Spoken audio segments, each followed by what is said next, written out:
So far, you know that a process is a program with its code and data stored in the memory, along with some metadata that shows who is the owner of the process. This is the user ID or UID. It also has stored with it information about what open files it has and where it's up to in those files. These are the file descriptors. A process may be executing or waiting for some data from a device or a pipe or sleeping or some other reason, and that's some more metadata that's stored with the process in the memory. Now we're going to look at how we start and stop a process. A program, as you know, is stored on the persistent storage, like the disk file, in a file, and when the program is started, the operating system reads that file and generates a memory image. And the memory image contains program code, the instructions, as well as the data. And while doing that, it also incorporates any functions that you might use from the function library. And these are all linked together to make your complete program. The image then, the memory image, is put into some free memory, and all the associated metadata structures that I mentioned are created, like the standard input and output and error file descriptors and so on. And lastly, the operating system starts the process executing. Now, you can have multiple processes running at the same time, and it's the task of the operating system kernel to switch between them to share out the CPU time. And you can start processes in parallel from the shell by typing a command and putting an ampersand at the end of it. This tells the shell not to wait for the process to finish. So then the processes are going to run in parallel. So here's an example. Using the echo command, just to echo out the word hello, we put the ampersand at the end of the command line, and you can see that it prints out a number, this number 32466.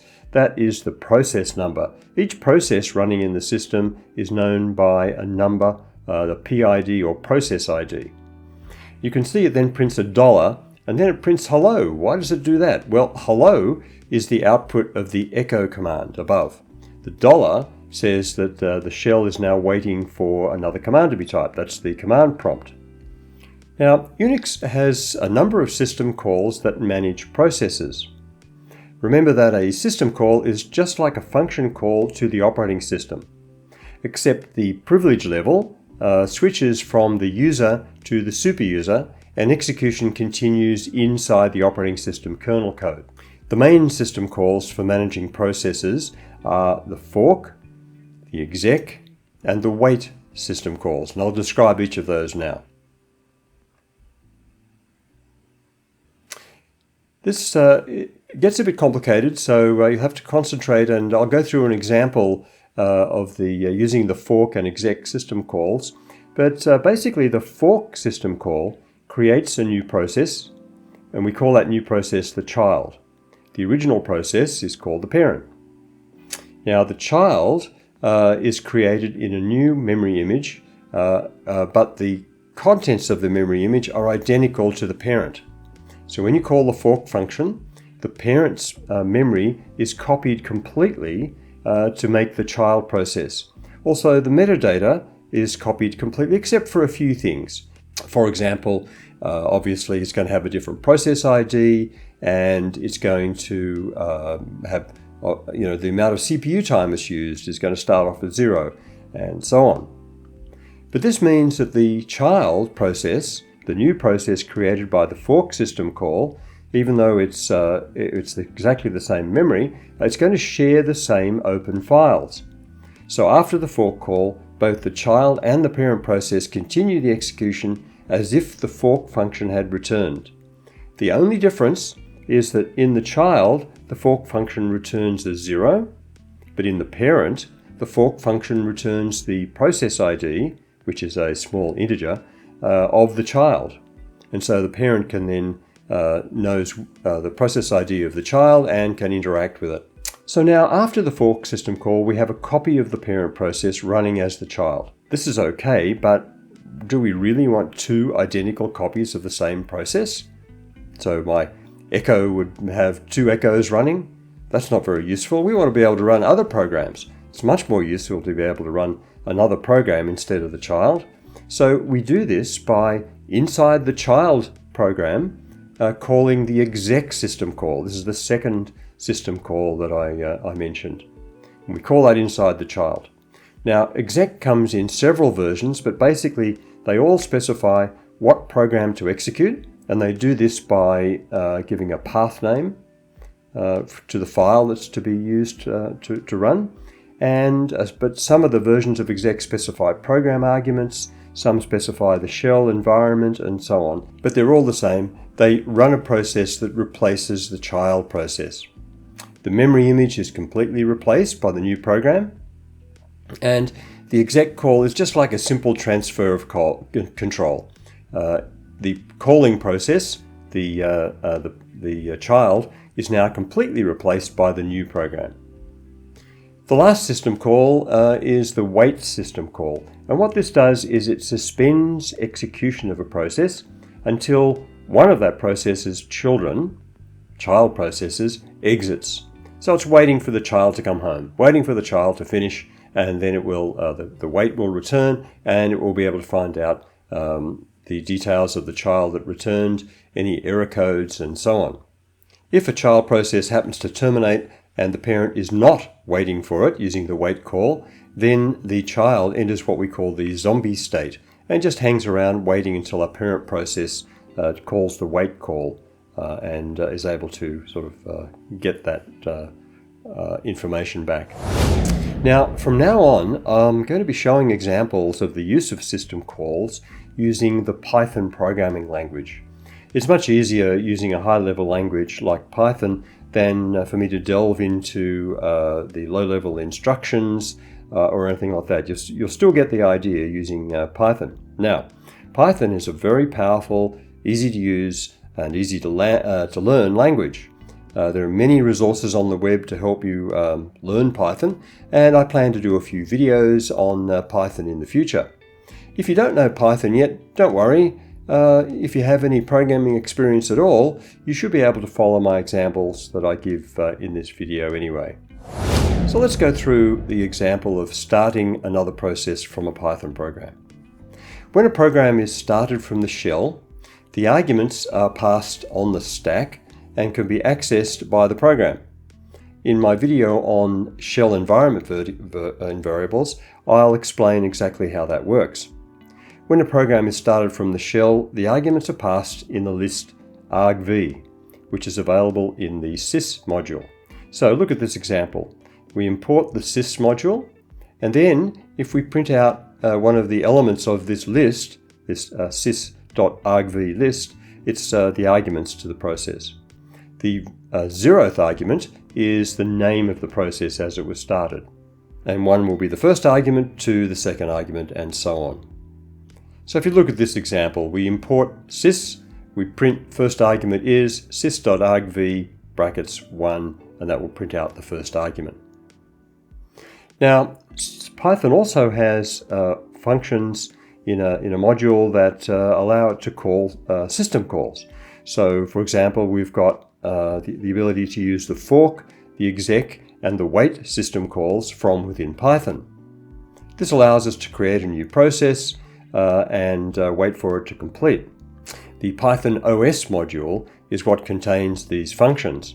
In fact, there are many of the Unix system calls can be found in the Python OS module.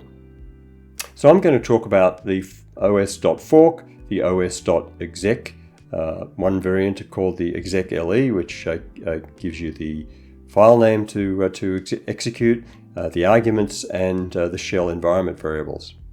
So here's a complete example of a Python program starting another process and waiting for it to complete. So we use the fork system call to make a complete copy of the program. And you'll see on my diagram here, the yellow arrow shows where execution is up to. So we'll start just before the fork system call. After the fork call, the kernel has copied the process memory image and set up new data structures internally to create the new process. All the metadata, all the instructions, it's all in memory. Both processes are identical, except the return value of this fork function in the parent is the process ID of the child, and the return value of the fork function in the child is 0. That way, the parent and the child processes can work out who they are, parent or child.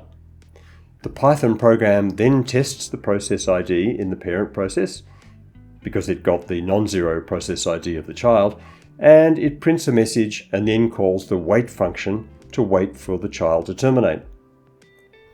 In the child process, it gets the 0 return from fork. It prints out a message, sleeps for a short time, and then prints another message and then exits. So I've stored that code in a file called forkexample.py. The program starts, prints out I'm the parent process, waiting for child with process ID 2721. In the meantime, the child also starts, and you can see I've indented what the child is printing. It prints out, hi, I am the child process, sleeping for 5 seconds, and then after 5 seconds, it exits with status 99. In the parent process, meanwhile, it's been waiting. Finally, it returns from the wait. It'll print out wait over, process ID was 2721, and the exit status was 99. Now, processes can exit voluntarily, or they can be terminated by another process using another system call called the kill system call. Kill operates by sending a signal to the process. I'll say more about signals in another video, but the general idea is that you can ask the target process to be interrupted. Now, the default signal type used by kill is called terminate, a term for terminate. Signals can only be sent from one process to another if both the sender process and the receiver process have the same UID, or if the sender is the superuser. There's also a kill command you can use from the shell to send signals. Now, term is just one of many signals, and in fact, you can set up your child to catch that signal and ignore it. Term is basically a polite way of saying, please terminate. There is another version of the signal called the kill signal or quit signal that the child can't ignore, and the child will be terminated directly. There are various other signals that are used for other purposes, and I might talk about those in another video. But for our purposes, the term signal is the most important one. Now let me show you a demonstration of using the kill command to stop another command. So the process I want to kill is just the sleep command. It's a very convenient command to type, and I can make it go away and sleep for a while. But if I want to terminate it, I can use the kill command. So first I check to see what processes are running in the background, and there's none. There's just the ps command that I've typed there and my shell. And now I type the sleep command with the ampersand on the end to indicate run in parallel, and you can see that it's got a process number of 13131. Now I type the ps command again just to check that it's running, and there it is, sleep, running in the background. Now I can kill it using this shell kill command by typing kill and the process number, which we get from ps. Now nothing seems to happen, it just comes back with the prompt. But if I type ps again, you can see that the sleep has now gone, and then it prints the message. It was simply waiting for me to type something before it printed out the message. And it says it was terminated, and the particular process and arguments that got terminated. So in summary, I've covered how you pass arguments to a Python process using the sys.argv list. I've talked about how you start a process in parallel in the shell using the ampersand at the end of the line. And I've been through the system calls to start and manage processes, the fork system call, the exec, and the wait, and I went through those in some detail with a Python example. And I talked about the wait system call in order to wait for a child to finish. And lastly, I talked about the kill system call for sending signals from one process to another, in particular the terminate signal.